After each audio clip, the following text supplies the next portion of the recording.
Hello everyone, good afternoon, welcome back to Parcham. I am Pooja. आज हम topic पे बात कर रहे हैं 16 महाजनपद, जो कि एक एंशियंट हिस्ट्री का टॉपिक है, जो कि 6वीं शताब्दी मतलब 600 BC के आसपास का टॉपिक ही माना जाता है। उस समय का ये पीरियड है जब पूरा हमारा भारत जो था वो 16 बड़े बड़े स्टेट में डिवाइड हो गया था, जिसको हमने 16 महाजनपद कहा था। तो आइए हम सेशन की शुरुआत करते हैं। आज का जो टॉपिक इसमें समझाने के लिए ज्यादा कुछ नहीं है, बट इंपॉर्टेंट फैक्ट्स हैं जो एग्जाम में बनते हैं, तो इसलिए इंपॉर्टेंट फैक्ट्स को आपको याद रखना होगा। अगर आज की क्लास का PDF चाहिए तो परचम की वेबसाइट से विजिट करके आप ले लेंगे। साथ ही साथ वीडियो के लास्ट में 2 आपके लिए क्वेश्चन है, जिसके आंसर आपको कमेंट में देने होंगे, तो बहुत अच्छे से सेशन को समझिएगा, ठीक है ना। और कैसे क्वेश्चन बन सकते हैं वो भी आपको यहाँ पे लास्ट में दिखाया गया है।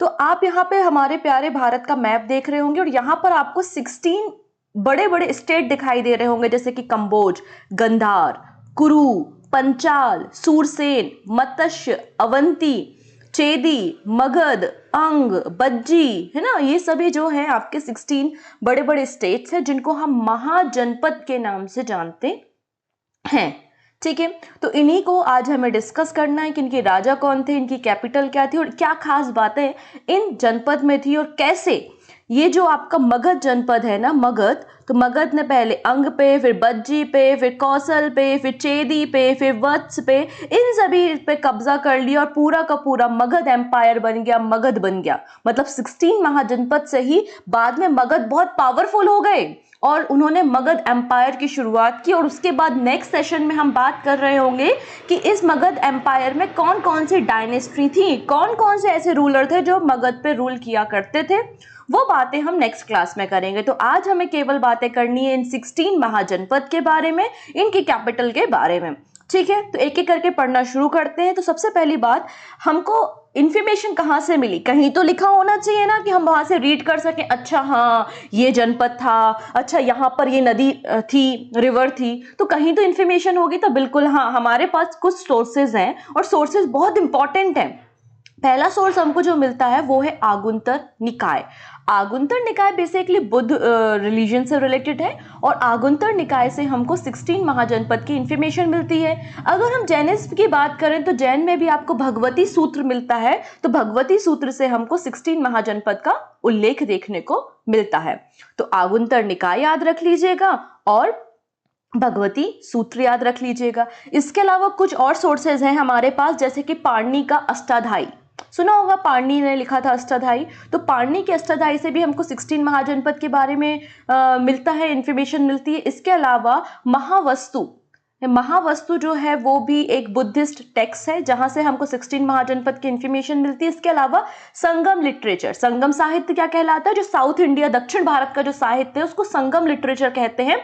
और संगम लिटरेचर जो है शिल्पाधिकारम, शिल्पाधिकारम से भी हमको 16 महाजनपद की इंफॉर्मेशन मिलती है। तो अगर आपसे पूछा जाए कि बताओ 3 सोर्स या 5 सोर्स हमको बताओ जहां से हमको 16 महाजनपद की इंफॉर्मेशन मिलती है, तो सबसे पहले आगुंतर निकाय, इसके बाद भगवती सूत्र, महावस्तु, पाणिनि का अष्टाध्याय और इसके बाद संगम लिटरेचर, शिल्पाधिकारम। तो यहां सभी से हमको 16 महाजनपद की इंफॉर्मेशन मिलती है। हमको इंफॉर्मेशन धीरे धीरे ग्रोथ होती हुई मिलती है कि कैसे पहले वैदिक पीरियड हुआ करता था, है ना, पहले कैसे आर्यंस हुआ करते थे, वैदिक पीरियड था, वहां पर कैसी सोशल लाइफ थी, पॉलिटिकल लाइफ थी। जैसे कि मैंने बताया सबसे छोटा जो था वो फैमिली था, फिर फैमिली के बाद आपको मैंने इनकी हायरार्की आपको समझाई, विश आया, विश के बाद जन आया। तो जन में मतलब कबीले, ट्राइबल्स ग्रुप यहाँ पे डिवाइडेड थे, कबीले में जो है ये लोग रहा करते थे और सबसे जो छोटी यूनिट थी वो जन थी। क्या थी सबसे छोटी यूनिट? यहाँ पे जन थी। ऐसी इंफॉर्मेशन हमको ऋग्वेद की जब हम स्टडी करते हैं तब हमको इंफॉर्मेशन मिलती है कि अलग अलग कामों के लिए जो ट्राइबल ग्रुप्स थे वो बटे हुए थे और छोटे छोटे ट्राइबल ग्रुप्स को हम क्या कहते थे? यहाँ पे जन कहते थे। तो वैदिक काल में आर्यों के राजनीतिक जीवन का आधार क्या था? जन था। ऐसी इंफॉर्मेशन हमको ऋग्वेद से मिलती है। फिर धीरे धीरे ये जन जो है वो मिलते गए, इकट्ठे होते गए और जनपद बना लिया इन्होंने। ऐसा हमको ब्राह्मण साहित्य से देखने को मिलता है कि जो ब्राह्मण साहित्य में हमको जनपदों के बारे में इंफॉर्मेशन मिलती है ना। मतलब ये जो कबीले थे, बड़े बड़े कबीले, वो साथ में रहने लगे और जनपद बना लिया। इस समय इन लोगों का जो मेन था वो क्या था? फार्मिंग था, खेती करना था, डोमेस्टिकेशन ऑफ एनिमल था, जैसा कि हमने डिस्कस किया। लेकिन फिर हमको आयरन की डिस्कवरी हुई, आयरन एज के बारे में हमने डिस्कस किया है। लेटर वैदिक पीरियड में आपको आयरन मिल गया था।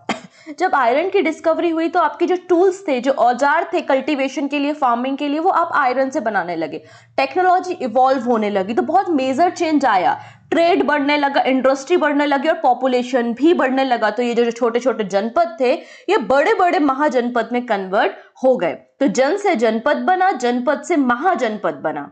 क्लियर है? तो लोहे का प्रयोग होने लगा था, कृषि उद्योग, व्यापार वाणिज्य विकास होने लगा था और जनजाति व्यवस्था सुलभ हो गई थी और छोटे छोटे जनों ने जनपद ग्रहण कर लिए। और जनपदों से 6th सेंचुरी में जो आपका नदर्न इंडिया है, बिहार उत्तर प्रदेश का जो बेसिकली रीजन है, वहां पर आपको जनपद जो है वो महाजनपद में कन्वर्ट होते हुए दिखाई दे देंगे। तो महाजनपद जो थे वो कई ग्रुप ऑफ संघ भी थे, मतलब एक महाजनपद है उसके अंदर कई छोटे छोटे से ग्रुप्स भी है जिनको संघ नाम दिया गया है। तो कई महाजनपद जो है वो संघ से मिलके बनते थे। तो सबसे बड़ी यूनिट क्या हो गई है? आपकी महाजनपद हो गई है। तो इन्हीं 16 महाजनपद के बारे में आज हमें बात करनी है। और बेसिकली कहां पर है? बिहार में है, ईस्टर्न उत्तर प्रदेश के मेन रीजन में था। रीजन इज दैट क्योंकि आयरन की खोज हो चुकी थी। इसके अलावा ये जो रीजन है फर्टाइल रीजन है, गंगा यमुना दुआब रीजन है, अच्छा क्लाइमेट है ना, रेनफॉल है, रिवर है, मतलब एक अच्छा एनवायरनमेंट है पॉपुलेशन के लिए भी, रहने के लिए भी, सिविलाइजेशन के लिए भी। इसलिए इस रीजन में आपको ये जनपद देखने को मिलते हैं। ठीक है, तो यहां पर बेसिकली दो टाइप के जनपद थे, दो प्रकार के महाजनपद थे। एक तो ऐसे थे जिसमें राजतंत्र था, मोनार्कियल था, मतलब राजा का बेटा राजा ने जो डिसीजन ले लिया वही जनता को मानना पड़ेगा। राजा जो है वो परमानेंट आर्मी रखेगा, जो भी टैक्स आएगा वो राजा के पास आएगा। ये सभी क्या कहलाता है? राजतंत्रात्मक शासन कहलाता है, मोनार्कियल सिस्टम कहलाता है। कुछ महाजनपद जैसे थे वो रिपब्लिकन थे, मतलब गणतंत्र थे। जैसे आज भी हम क्या है? हम डेमोक्रेटिक, हम रिपब्लिक है ना। हम रिपब्लिक क्यों है? क्योंकि अच्छा, भारत को रिपब्लिक क्यों कहते हैं? भारत को रिपब्लिक इसलिए कहा जाता है क्योंकि भारत का जो सबसे बड़ा लीडर होता है, जो कि first person of the India है, विच इज द प्रेसिडेंट, वो भी हम किसी ना किसी तरीके से इलेक्शन के जरिए चुनते हैं, है ना। तो हमारे यहाँ पे इलेक्शन होते हैं, फिर हम अपने राजा को चुनते हैं। वैसे रिपब्लिकन में भी क्या होता था कि किसी एक का कंट्रोल नहीं था महाजनपद पे, बहुत सारे पीपल्स का ग्रुप था। और जो ये लोग परमानेंट आर्मी भी नहीं रखते थे, जरूरत पड़ने पे आर्मी को इकट्ठा किया जाता था। मतलब दो प्रकार से यहाँ पे महाजनपद आपको देखने को मिलते हैं। तो 4 यहाँ पे जनपद ऐसे हैं जो कि रिपब्लिक थे, गणतंत्र थे। कौन कौन सा याद रखेंगे? मल्ल, बज्जी, कंबोज और कुरु। मल्ल, बज्जी, कंबोज, कुरु, MVKK, मल्ल, बज्जी, कुरु और कंबोज। तो ये जो थे रिपब्लिक थे। बाकी जो रिमेनिंग बच गए हैं वो सारे कैसे थे? मोनार्कियल थे, राजा रहा करता था वहां पे। तो इस तरीके से महाजनपद भी 2 कैटेगरी में डिवाइड थे। एक एक करके एक एक महाजनपद के बारे में इंफॉर्मेशन हम यहाँ पे कलेक्ट करते हैं, हिंदी इंग्लिश दोनों में है। सबसे पहली बात करते हैं काशी। सबसे पुराना है ना काशी, बनारस। ठीक है, चलो देख लेते कहाँ। ये है काशी, दिखा? ये है काशी। तो काशी की कैपिटल बनारस थी, जो कि अभी प्रेजेंट उत्तर प्रदेश बनारस में एग्जिस्ट करती है। ठीक है, अभी जो सिटी थी ये 12 योजनाज में या फिर 12 पार्ट्स में जो है छोटी छोटी डिवाइड थी। और उस समय की, जब तक मगध नहीं आया था, उस समय की सबसे अच्छी जो सिविलाइजेशन थी या सबसे बेस्ट सिटी इंडिया की थी वो क्या कहलाती थी? काशी कहलाती थी। मगध जब तक नहीं था तो काशी सबसे पावरफुल महाजनपद कहलाती थी। और काशी ने क्या कर रखा था पता है आपको? ये जो कौशल दिख रहा है और ये जो अंग दिख रहा है, तो अंग और कौशल पे भी कब्जा कर लिया था काशी ने। मतलब बहुत ही पावरफुल महाजनपद काशी कहलाती थी जब तक मगध नहीं आया। ठीक है, अब यहाँ पे बनारस जो है बेसिकली 2 नदियों के बीच में आता है। कौन कौन सी? वरुणा और असी। और बरना और असी को मिला के ही बना था बनारसी। तो बनारसी जो है कैपिटल वो बरना और असी रिवर के बीच में आती, इसलिए ये काशी की जो कैपिटल थी वो बनारस थी, जो कि आज उत्तर प्रदेश में है। इसकी इंफॉर्मेशन हमको सबसे पहले अथर्ववेद से भी मिलती है। तो काशी जो है वो अथर्ववेद में भी मेंशन किया गया है। ठीक है ना। इसके अलावा काशी को अभिमुक्त क्षेत्र के नाम से भी जाना जाता है। ये बहुत ही फर्टाइल रीजन था। क्यों? नदी के बीच में है तो बहुत फर्टाइल होगा, दुआब मिट्टी होगी, एलिबल सॉइल होगी। मतलब ऐसा बोला जाता है कि लेटर वैदिक पीरियड में इनकी जो इनकम थी एटलीस्ट 1 लाख, उस समय 1 लाख रुपए बहुत होता था। ठीक है, तो इनकी जो एनुअल इनकम थी वो कम से कम 1 लाख रुपए थी, जो कि इनको एग्रीकल्चर से मिलती थी। तो बहुत ही फर्टाइल रीजन में देते थे। अच्छा, एक चीज बताइए, कोई भी राजा पावरफुल कब होता है? जब वहां का एरिया बहुत अच्छा हो, पहली चीज फर्टाइल लैंड हो जिससे उसको इनकम बहुत ज्यादा हो सके, तो अच्छी आर्मी को भी वो रख सकेगा, ठीक है ना। तो ये कुछ पैरामीटर्स होते हैं जिससे डिसाइड होता है कि कोई राजा कितना पावरफुल होगा। तो काशी का जो रीजन बहुत फर्टाइल था, इसलिए काशी जो था वो बहुत पावरफुल था, इसलिए उसने अंग पे और कौशल पे क्या करता था, कब्जा करके रखा हुआ था, ठीक है। Kashi was famous for musical knowledge, ठीक है, इसको भी याद रख लेंगे। अब जो बुद्धिस्ट मॉन्क होते थे उनके जो कपड़े होते हैं वो प्रिपेयर होते थे काशी में। काशी जो था वो सिल्क के लिए फेमस था, कॉटन के लिए फेमस था, और हॉर्स ट्रेडिंग के लिए भी काशी बहुत ज्यादा फेमस था। तो the cloth of Buddhist monk were prepared in Kashi, ठीक है। अब अकॉर्डिंग टू द हेमचंद्र राय चौधरी, तो हेमचंद्र राय चौधरी कहते हैं कि Kashi was the most powerful in the beginning of the 16th महाजनपद। तो जैसा कि मैंने कहा कि जब तक मगध नहीं एग्जिस्टिंग में था तब तक काशी सबसे पावरफुल महाजनपद के नाम पर चलता था, ठीक है।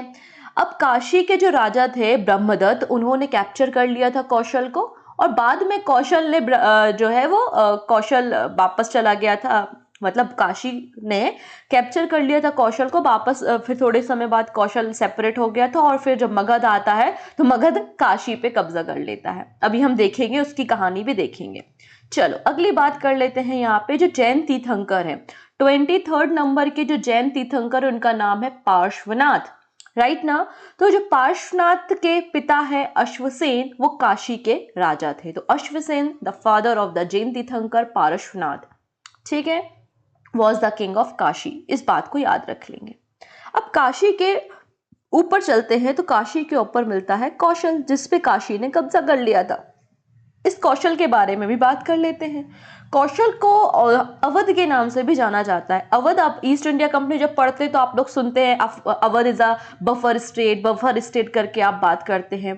तो अवध, तो कौशला को अवध के नाम से भी जाना जाता था, और एट प्रेजेंट जो है वो उत्तर प्रदेश के फैजाबाद में पड़ता है।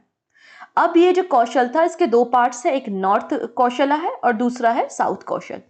तो जो नॉर्थ कौशल है उसकी कैपिटल श्रावस्ती थी। वो श्रावस्ती जहां पे बुद्ध के सबसे ज्यादा स्पीचेस हुए हैं, सबसे ज्यादा उपदेश बुद्ध ने श्रावस्ती में ही दिए थे।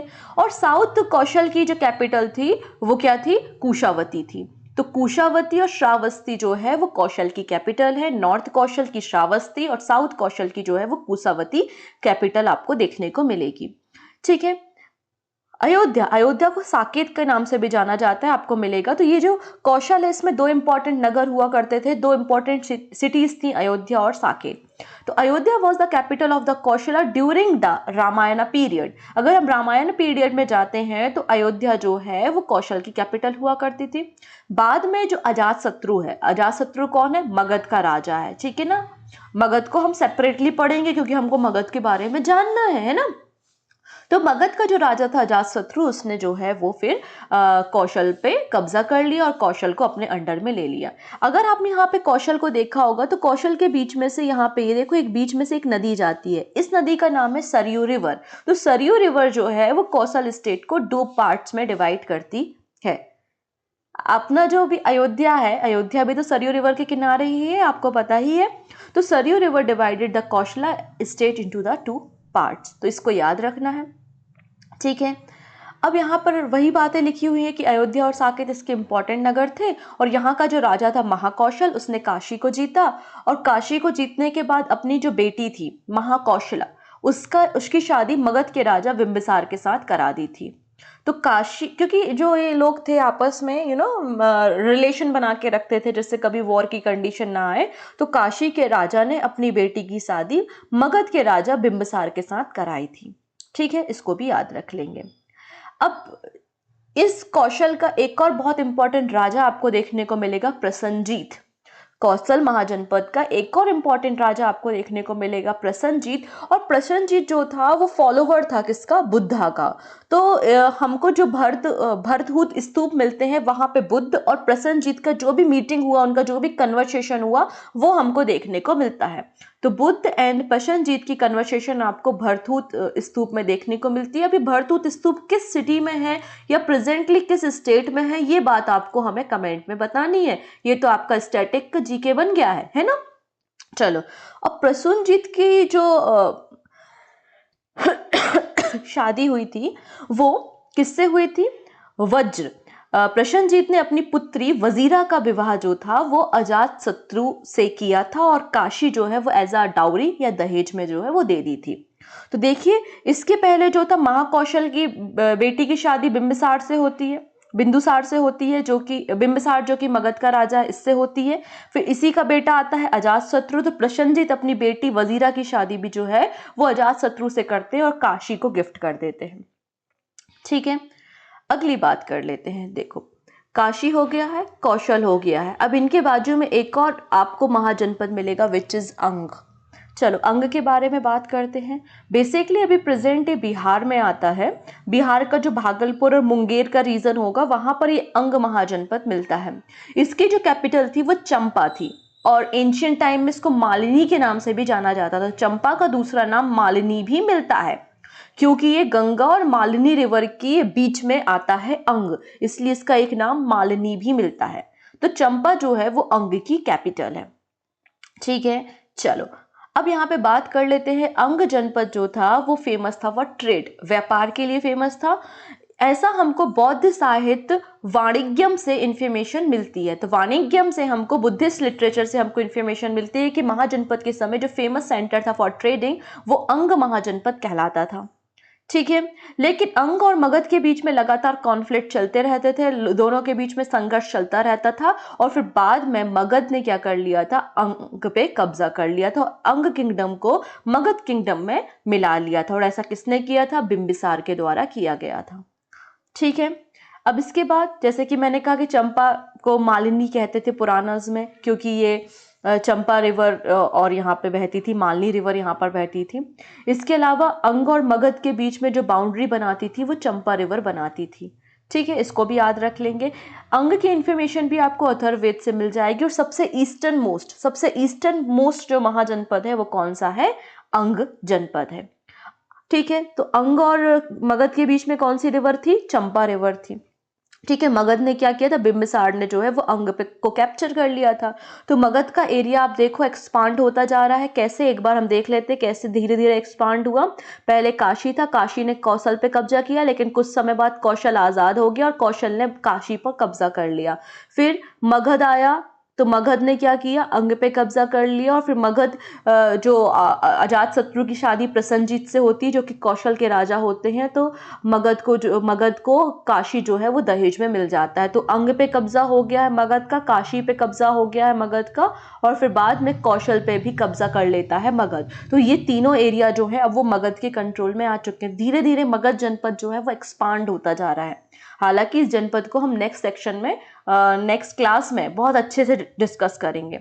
आइए हम बात कर लेते हैं मगध के बारे में। तो 16 महाजनपद में उस समय सबसे पावरफुल जो महाजनपद हुआ करता था वो क्या था? मगध महाजनपद हुआ करता था। अभी एट प्रेजेंट पटना, गया का जो रीजन है वहां पर आपको मगध जनपद देखने को मिलेगा, जिसकी पहले कैपिटल गिरिव्रज थी, फिर बाद में इसकी कैपिटल राजगृही हो गई और फिर उसके बाद में इसकी कैपिटल क्या थी? पाटलिपुत्र हो गई। तो गिरिव्रज पहले इसकी कैपिटल थी, फिर राजगृही इसकी कैपिटल थी। राजगृही के बारे में इंफॉर्मेशन मिलती है कि 5 बड़ी बड़ी पहाड़ियों के बीच में राजगृही था, जिससे वो पूरी तरीके से प्रोटेक्टेड था एनिमीज से। ये भी एक रीजन बताया जाता है कि मगध महाजनपद जो है वो किस तरीके से पावरफुल हुआ। पहले तो फर्टाइल रीजन था फार्मिंग के लिए, दूसरा राजगृही जो इसकी कैपिटल थी वो 5 पहाड़ियों के बीच में थी, जिसके कारण ये बहुत पावरफुल था। आसपास का जो रीजन था वहां पे लकड़ियां, मतलब जंगल थे, फॉरेस्ट थे, जिससे भी वो एनिमी से प्रोटेक्टेड था। इसके अलावा जंगलों से इनको हाथी मिलते थे। तो मगध के जो लोग थे इन्होंने अपनी आर्मी में हाथी को रखा था और पहली बार जब बैटल होती है तो इन्होंने हाथियों का यूज मगध महाजनपद के लोगों के द्वारा ही किया गया था। तो ऐसे कुछ रीजन मिलते हैं। साथ ही साथ यहाँ पे माइनिंग एरिया भी मिलता है, आयरन भी मिलता है, जिसके कारण मगध महाजनपद बहुत पावरफुल हो गया था। तो पहले इसकी कैपिटल गिरिवर्ष थी, फिर राजगृही हो गई और फिर पाटलिपुत्र, आप सभी लोगों को पता है वर्तमान पटना जो है वो मगध की कैपिटल थी। ठीक है, इतनी चीजें हमको क्लियर हो गई मगध के बारे में। इसके अलावा अगर हम बात करें अंग अंग और मगध के बारे में इंफॉर्मेशन हमको अथर्ववेद से मिलती है। इनके बीच की जो नदी है वो चंपा रिवर थी, ठीक है ना। इसके अलावा अगर हम बात करें, अथर्ववेद और पंचशील ब्राह्मण ने यहाँ के जो लोग थे उनको व्रत्यास कहा है। तो व्रत्यास कहाँ के लोग हैं? जो मगध जनपद में रहते थे, उनको व्रत्यास का नाम भी आपको पुराणों में देखने को मिलता है। बेसिकली अगर हम बात करें बृहद्रथ, और बृहद्रथ के बाद जरासंध जो है वो मगध के बहुत ही पावरफुल रूलर रहे हैं। और बृहद्रथ जो था वो बुद्ध पीरियड के समय जो था वो मगध का रूलर था। कौन? बृहद्रथ, ठीक है। चलो अगली बात कर लेते हैं। मगध हो गया है, अंग हो गया है, काशी हो गया है, कौशल हो गया। अब बात करते हैं वत्स के बारे में। जस्ट पड़ोसी ही है मगध का, देखो वत्स दिख रहा है अच्छे से। चलो, कौसंबी इसकी कैपिटल लिखी हुई है, इसी के बारे में अब हमें बात करनी है। यमुना नदी के किनारे इलाहाबाद का आसपास का जो रीजन है वहां पर आपको ये वत्स देखने को मिलेगा। वत्स की कैपिटल जो है वो कौशंबी थी, ठीक है। ये लखपति ट्रेडर्स की सिटी कहलाती थी, मतलब यहाँ पे लखपति करोड़पति टाइप के लोग रहा करते थे जो कि व्यापारी थे, ट्रेडर्स थे, ठीक है। ये बहुत ही प्रॉस्पोरस सिटी उस समय की देखने को मिलती है for the commerce and trade. तो लखपति व्यापारियों का नगर कहा जाता है वत्स को, और वत्स जो है वो वाणिज्य व्यापार का केंद्र भी था, ठीक है ना। इसके अलावा अगर हम बात करते हैं तो गौतम बुद्ध का जो साथ में जो कंटेम्पररी किंग थे वत्स का राजा पौरव वंश का उदयन था। तो उदयन जो था, उदयन वो वत्स डायनेस्टी का या वत्स महाजनपद का राजा था जो गौतम बुद्ध के साथ था। और गौतम बुद्ध के एक शिष्य थे जिनका नाम था पिंडोल। क्या था? गौतम बुद्ध का मॉन्क, एक शिष्य या स्टूडेंट थे, मॉन्क थे पिंडोल। उन्होंने इनको शिक्षा दी थी बुद्धिज्म की, किसे? उदयन को। तो उदयन ने फिर बुद्धिज्म को अडॉप्ट कर लिया था। तो गौतम बुद्ध के साथ साथ आपको उदयन भी वत्स महाजनपद में देखने को मिल जाएंगे, ठीक है। इसके अलावा अगर हम बात करें तो यहाँ पर अवंती, देखो अब अवंती को दिखाना पड़ेगा पहले। वत्स के बाजू में ही आपको अवंती दिख रहा है, दिखा ये अवंती। तो अवंती और वत्स की लड़ाई चल रही है, अवंती और वत्स की लड़ाई चल रही। तो अवंती के राजा ने क्या किया था, वत्स के जो राजा थे उसको अरेस्ट कर लिया था और जेल में डाल दिया था। लेकिन प्रॉब्लम इज दैट कि यहाँ पे चल रही थी एक छोटी सी लव स्टोरी। कैसी लव स्टोरी चल रही थी कि यहाँ पे देखो, जो यहाँ पे अवंती का राजा था कौन? प्रद्योत। तो अवंती के जो राजा थे प्रद्योत, वो उदयन से काफी जेलस थे और उदयन को इसने कैप्चर करके जेल में डाल दिया था। लेकिन प्रद्योत की जो डॉटर थी, प्रद्योत की जो बेटी थी, उसका नाम क्या है? वासुदत्ता। ये उदयन से प्रेम करती थी, लव अफेयर चल रहा था, तो इसने उदयन को रिहा करवाया और उससे शादी कर ली। तो बाद में जो प्रद्योत मतलब अवंती के किंग और वत्स के किंग जो है, इन दोनों की आपस में रिलेशन बना दिए गए थे। इन दोनों ने, जो वासुदत्ता है और उदयन ने क्या कर ली थी? शादी कर ली थी, ठीक है। तो ये इस तरीके के रिलेशन भी देखने को मिलते हैं। अगली बात कर लेते हैं बज्जी के बारे में। तो बज्जी महाजनपद के बारे में इंफॉर्मेशन देख लेते हैं। बज्जी जनपद जो है वो वर्तमान बिहार और नेपाल के बीच में मुजफ्फरपुर और जनकपुर के बीच में आता है, जिसकी कैपिटल वैशाली है। जनकपुर वही रीजन है जहाँ की आपकी माता सीता देखने को मिलती है। मिथिला के राजा भी यहीं से हैं आपके। तो हम बात कर रहे हैं बज्जी के बारे में। तो बिहार और नेपाल की बाउंड्री में है। मुजफ्फर और जनकपुर इसका रीजन आता है, और ये इसकी जो कैपिटल थी वो वैशाली थी। वैशाली उस समय बहुत ही रिच सिटी मानी जाती थी और लिच्छवी ऑफ वैशाली काफी फेमस थे, ठीक है ना। इनकी राजधानी क्या थी? वैशाली थी। और लिच्छवियों की राजधानी भी क्या थी? वैशाली देखने को मिलती है। वज्जी का मतलब क्या होता है? वज्जी का मतलब होता है एनिमल हस्बेंड्री कम्युनिटी है। वो लोग जो एनिमल का डोमेस्टिकेशन करते हैं, पशुओं को पालते हैं, उनको बज्जी कहते हैं। तो बज्जी का हमको ये भी वर्ड देखने को मिलता है कि एनिमल हस्बेंड्री कम्युनिटी है। जैसे कि मैंने कहा था, वज्जी जो है वो एक रिपब्लिकन महाजनपद थी, मतलब यहाँ पे गणतंत्रात्मक व्यवस्था थी। वोटिंग के जरिए राजा को चुना जाता था और 8 रिपब्लिक से मिलकर बज्जी बना हुआ था। 8 रिपब्लिक मतलब जैसे कि मैंने कहा एक महाजनपद छोटे छोटे संघ से मिलकर बना हुआ था, तो 8 संघ से मिलकर बज्जी बना हुआ था, ठीक है। जैसे कि आपने देखा होगा लिच्छवी ऑफ वैशाली, ये भी बज्जी में आते थे। विधेय ऑफ मिथिला, ये भी बज्जी में आते थे। जात्रिक ऑफ कुंडलग्राम, ये भी जो है बज्जी में आते थे, ठीक है। अब river Ganga is used to determine the boundary between the Magadha and Vajji. तो गंगा नदी जो है वो बाउंड्री बनाती थी मगध और बज्जी के बीच में। अब यहाँ पे जो जात्रिक ऑफ कुंडलग्राम के बारे में भी हम इंफॉर्मेशन को देखेंगे। पहले हम देख लेते हैं विधेय ऑफ मिथिला। विदेह ऑफ मिथिला जो है यहाँ से आपके मिथिला राजा या जनकपुरी जो है वो यहाँ पर आती है, जो कि मॉडर्न नेपाल में सिचुएटेड है। तो विदेह शक्तिशाली एक राजतंत्री जनपद था। पतन के कारण जो यहाँ के लोग थे, जनता राजतंत्र का अंत करते हुए गणतंत्र की स्थापना कर ली थी। मिथिला इसकी कैपिटल थी। विदेह की कैपिटल क्या थी? मिथिला थी, जो कि अभी नेपाल में है। जनकपुरी के नाम से उसको जाना जाता है। अगर हम जात्रिक डिस्ट्रिक्ट के बारे में बात करते हैं, कुंडलग्राम या कुंडलपुर के बारे में बात करते हैं, यहाँ से रिलेशन किसका है? महावीर स्वामी का है। तो महावीर स्वामी का बॉर्न प्लेस यही है, और महावीर स्वामी जो है वो जात्रिक डायनेस्टी से बिलोंग करते थे, इसलिए इसको याद रख लेंगे। ठीक है। इसके अलावा अगर हम बात करते हैं, चूंकि यहाँ पे बहुत सारे 8 रिपब्लिक स्टेट थे, 8 जनों से मिलके एक महाजनपद बना था, तो आपस में इन लोगों की लड़ाई होती रहती थी, और बाद में मगध के साथ इनकी लड़ाई हुई, और मगध ने जो है इस पूरे बज्जी पर क्या कर लिया? कब्जा कर लिया। तो मगध के अंदर जो है वो बज्जी आ गया था। अब the ruler of Magadh Bimbisara married Chelna. अच्छा, मैंने ये स्टोरी आपको पहले भी बताई है। Chetak, daughter of king Chetak, तो यहाँ पे राजा चेतक की बेटी का नाम था चेलना, और चेलना की शादी किससे होती है? बिम्बिसार से, जिससे होता है अजात शत्रु। ठीक है। तो the ruler of Magadh Bimbisara married Chelna the daughter of the king Chetak of the Vaishali. तो इस तरीके से वैवाहिक रिलेशन भी जो है वह वैशाली और मगध के बीच में दिखते हैं।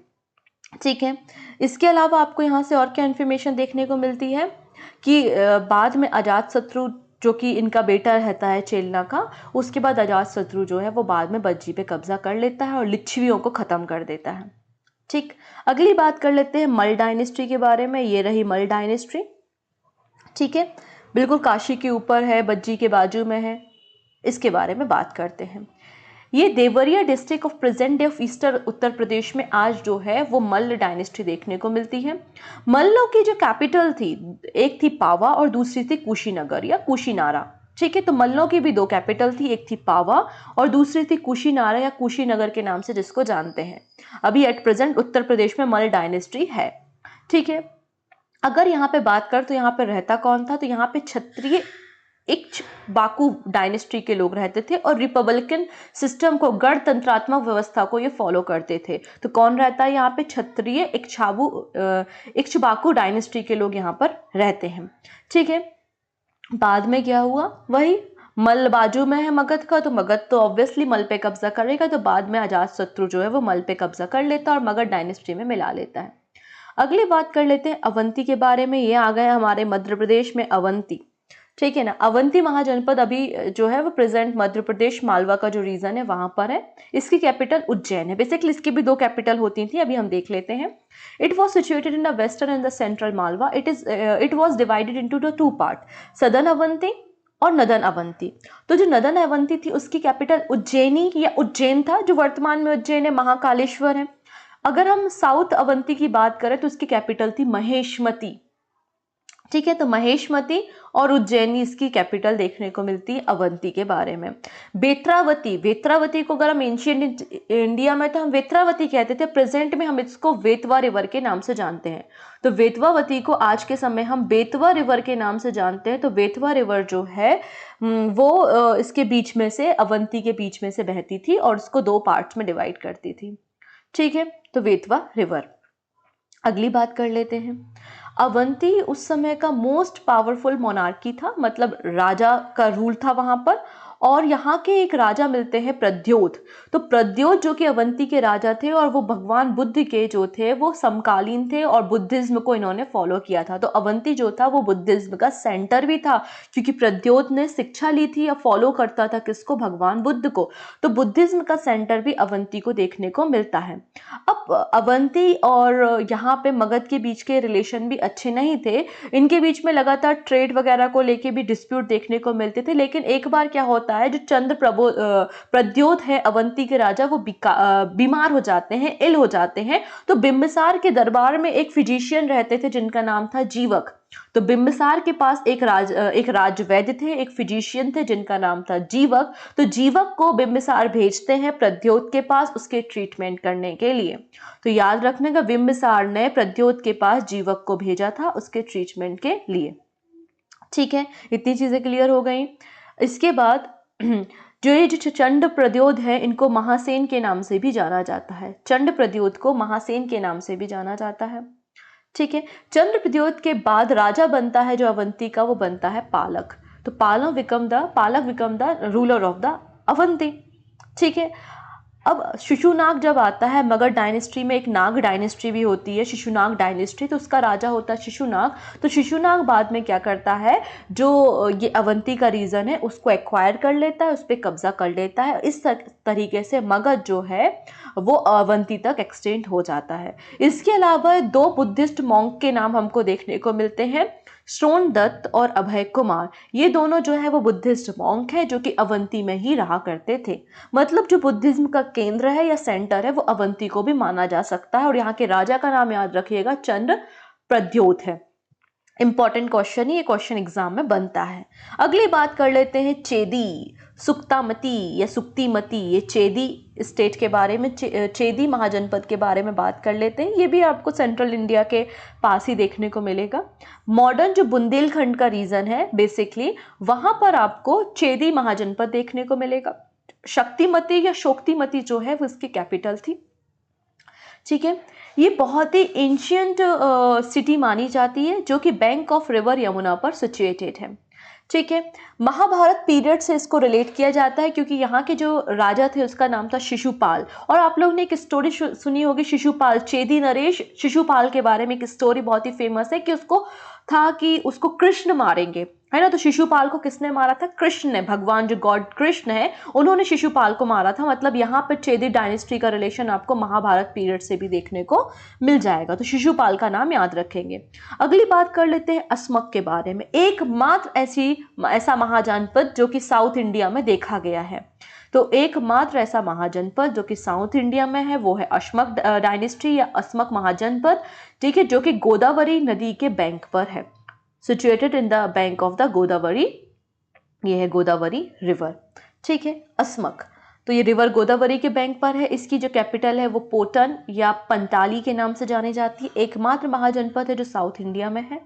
ठीक है, इसके अलावा इक्ष्वाकु डायनेस्टी के लोग भी अस्मक में रहा करते थे, जैसे कि कौशला में और अस्मक में इक्ष्वाकु डायनेस्टी के लोग देखने को आपको मिलेंगे। अगली बात कर लेते हैं कुरु के बारे में। दिस इज द कुरु महाजनपद, दिख रहा है ऊपर की तरफ है, सबसे नॉर्थन पार्ट में आ रहा है। This state include the territory of present Delhi and Meerut and the capital was कुरु इज इंद्रप्रस्थ। ठीक है, तो ये जो है वो प्रेजेंट दिल्ली और मेरठ का रीजन, और इसकी कैपिटल क्या थी? इंद्रप्रस्थ थी। जो फेमस एक सिटी आती है हस्तिनापुर, तो हस्तिनापुर भी जो है वो कुरु महाजनपद के अंदर आता था। और कुरु का रिलेशन भी आपको महाभारत के समय से मिल जाएगा। कुरु लोगों ने भी जो है वो महाभारत पीरियड में महाभारत का जो बैटल है उसमें पार्टिसिपेट किया था। ये लोग भी रिपब्लिक स्टेट थे और महात्मा बुद्ध के समय इनका भी एग्जिस्टेंस देखने को मिलता है। अगली बात कर लेते हैं पंचाल के बारे में। पंचाल, ये देखिए, ये रहा पंचाल डायनेस्टी या पंचाल महाजनपद के बारे में बात कर रहे हैं। ये बरेली, जो बरेली रीजन है, रोहिलखंड का बरेली, बदायूं और फर्रुखाबाद, डिस्ट्रिक्ट ऑफ बरेली, बदायूं और Farrukhabad of the modern Rohilkhand, ये जो रीजन है ये पूरा पंचाल का रीजन माना जाता है। ठीक है, ब्रह्मदत्त जो था एक पंचाल का पावरफुल रूलर था, पावरफुल राजा आपको देखने को मिले था। गंगा नदी जो है वो पंचाल को दो पार्ट्स में डिवाइड करती है, तो इसलिए इसकी दो कैपिटल हो जाएंगी, एक नदन पंचाल हो जाएगी, एक सदन पंचाल हो जाएगी। तो नदन जो पंचाल है उसकी कैपिटल आप यहाँ पर देख सकते हैं अहिर छत्र, जो कि Ramnagar in the modern Bareilly district है। साथ ही साथ एक दूसरी कैपिटल है कंपिल ऑफ दक्षिण पंचाल, तो कंपिल जो है वो फर्रुखाबाद डिस्ट्रिक्ट में मिलेगा। तो दो कैपिटल आपको यहाँ पर पंचाल की देखने को मिल जाएंगे, रोहिलखंड के एरिया में ये आता है। यहाँ पर एक और फेमस सिटी आपको मिलती है कन्नौज। कन्नौज बहुत ही फेमस स्टेट माना जाता था, तो कन्नौज जो सिटी है वो भी आपके पंचाल महाजनपद का हिस्सा देखने को मिलती है। ठीक है ना।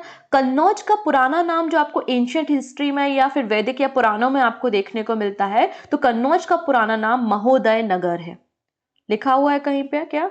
कन्नौज का पुराना नाम जो है वो महोदय नगर के नाम से इसको जाना जाता है। ठीक है, इसको भी याद रखना, ऐसा पुराणों में लिखा है कि कन्नौज जो है वो अयावसु ने इसको डेवलप किया था, बनाया था। अगली बात कर लेते हैं मत्स्य डायनेस्टी के बारे में। ये रहा मत्स्य डायनेस्टी। अवंती के ऊपर जाओगे तो मत्स्य मिल जाएगा। तो मत्स्य डायनेस्टी जो है वो साउथ ऑफ द कुरु डिस्ट्रिक्ट में आती है, वेस्ट ऑफ द यमुना में आती है। प्रेजेंट डे में जो है मत्स्य वो राजस्थान में आएगी।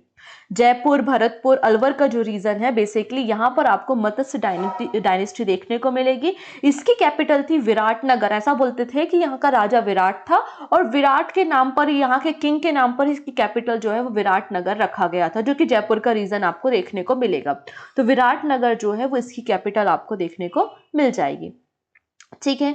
अब यहाँ पर इसका रिलेशन भी आपको महाभारत पीरियड से देखने को मिलेगा, क्योंकि जब महाभारत का बैटल होता है तो अलग अलग जनपद के लोग जो है वो, कुछ लोग कौरव की तरफ से पार्टिसिपेट करते हैं, कुछ लोग पांडवों की तरफ से भी पार्टिसिपेट करते हैं। तो मत्स्य महाजनपद था, उन्होंने पांडवों के साथ पार्टिसिपेट किया था महाभारत की बैटल में। तो मत्स्य के बारे में हमको ऋग्वेद के समय से भी इंफॉर्मेशन है, ऋग्वैदिक टाइम में भी या ऋग्वेद में हमको मत्स्य महाजनपद की इंफॉर्मेशन मिलती है। और जब पांडव को बोला था ना कि पांचों पांडव को बोला था कि आप लोग जाइए और वनवास काटिए, तो ड्यूरिंग वनवास का जो समय था, जब ये जंगलों में घूम रहे थे, तो उस समय उन्होंने अपना काफी सारा समय जो है वो मत्स्य डायनेस्टी या मत्स्य महाजनपद में गुजारा था। बाद में मगध ने जो है मत्स्य को अपने किंगडम में इंक्लूड कर लिया था। ठीक है। अगली बात कर लेते हैं सूर्यसेना। सूर्यसेन महाजनपद, जिसकी कैपिटल थी मथुरा। ठीक है। चलो अगर हम बात कर लेते हैं इसके बारे में, तो अभी मॉडर्न मथुरा में ये पूरा डायनेस्टी आता है। ठीक है। मथुरा इसकी कैपिटल हुआ करती थी और यहाँ पर अवंती पुत्र महात्मा बुद्ध का अनुनायी था। यहाँ का जो रूलर था अवंती पुत्र मथुरा का, ये भगवान बुद्ध का फॉलोवर देखने को मिलेगा। अब गंधार महाजनपद के बारे में बात कर लेते हैं। ये देखिए सबसे ऊपर पहुंच चुके हैं, तक्षशिला पहुंच चुके हैं। अपन अब जम्मू कश्मीर पाकिस्तान के रीजन में है, तो गंधार महाजनपद के बारे में बात करते हैं। तो गंधार जनपद जो है वो Peshawar, Rawalpindi part of the Kashmir में आता है, जिसकी कैपिटल क्या थी? तक्षशिला था। According to the Ramayana, it capital Takshashila was stabilised by the Taksha, the son of Bharata. तो भरत के जो बेटे थे तक्ष, उनके द्वारा तक्षशिला यूनिवर्सिटी को बनाया गया था। ऐसी इंफॉर्मेशन हमको रामायण से देखने को मिलती है। और तक्षशिला उस समय जो था वो आपको पता है एजुकेशन का सेंटर था। जब हम चाणक्य के बारे में बात कर रहे होंगे आने वाले समय में, तो चाणक्य भी जो था वो तक्षशिला में ही टीचर थे। तो अलग अलग जगहों से यहाँ पे स्टूडेंट्स आते थे, राजा महाराजाओं के बेटे यहाँ पर आते थे स्टडी और ये एजुकेशन के लिए।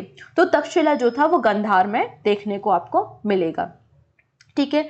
पुष्कलावती इसका एक सेकेंड नंबर का मेजर टाउन था और यहाँ के जो रूलर थे वो थे पुष्कर सरीन।